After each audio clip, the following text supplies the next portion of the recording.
കോഴിക്കോട്ട് നിന്ന് കാണാതായ മാമിയെ ഓർമ്മയില്ലേ? റിയൽ എസ്റ്റേറ്റ് വ്യാപാരി മാമിയുടെ ഡ്രൈവറെയും ഭാര്യയും കാണാതായി എന്നുള്ളതാണ് ഇന്ന് രാവിലെ നമ്മളെ തേടിയെത്തിയ വാർത്ത.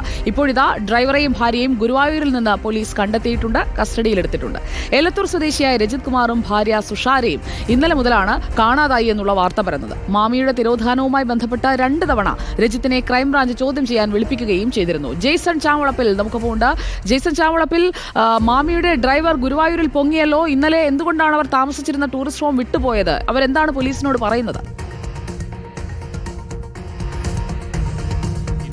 ഇതുകൂടിയാണ് സുജയ ഇരുവരെയും ഗുരുവായൂരിലെ ഒരു ലോഡ്ജിൽ നിന്ന് ഗുരുവായൂർ പോലീസ് കണ്ടെത്തുന്നത്. ഇന്നലെയായിരുന്നു അവർ റൂമെടുത്തതെന്നാണ് പോലീസ് ഇപ്പോൾ നൽകുന്ന വിവരം. ഇന്നലെ കാണാതായി എന്ന പരാതിയുടെ അടിസ്ഥാനത്തിൽ പോലീസ് വിശദമായ പരിശോധനയും നടത്തിവരുന്നതിനിടയിലാണ് ഗുരുവായൂരിൽ ഇവർ ഉണ്ട് എന്ന വിവരം ലഭിക്കുന്നതിൻ്റെ അടിസ്ഥാനത്തിൽ ഗുരുവായൂർ പോലീസ് ലോഡ്ജുകളിൽ മുഴുവൻ പരിശോധന നടത്തിയതിനിടയിലാണ് ഇന്ന് ഉച്ചയോടുകൂടി പിടിയിലാകുന്നത്.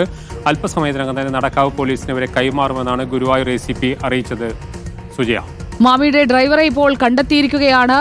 ഇവർ സ്വന്തം താല്പര്യപ്രകാരം പോയതാണോ ജെയ്സൺ? ഇവരെ ഗുരുവായൂർ പോലീസ് ഇതുവരെയും ചോദ്യം ചെയ്തിട്ടില്ല. ഞാൻ ഇപ്പോൾ ഗുരുവായൂർ ACPയുമായി സംസാരിച്ചിരുന്നു. അവർ ഇതുവരെ ഇവരെ ചോദ്യം ചെയ്തിട്ടില്ല. ഇവരെ കണ്ടെത്തുകയും അവരെ ലോഡ്ജിൽ നിന്നും സ്റ്റേഷനിൽ എത്തിക്കുകയാണ് ചെയ്തിരിക്കുന്നത്. കൂടുതൽ വിശദമായ ചോദ്യം ചെയ്യലും മറ്റു കാര്യങ്ങളും നടക്കാവ് പോലീസാണ് ചെയ്യേണ്ടത് എന്നതാണ് ഇവരുടെ ഗുരുവായൂർ പോലീസിൻ്റെ നിലപാട്.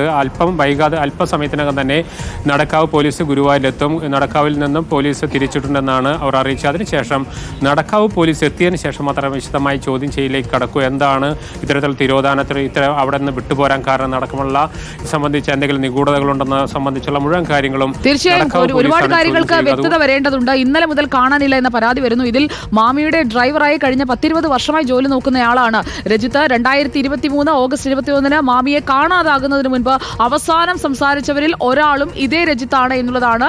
രജിത്തിന്റെ ഈ കാണാതാകൽ അത് എത്രത്തോളം പ്രാധാന്യമുള്ളതാണ് എന്നത് നമ്മളെ ഓർമ്മിപ്പിക്കുന്നത്.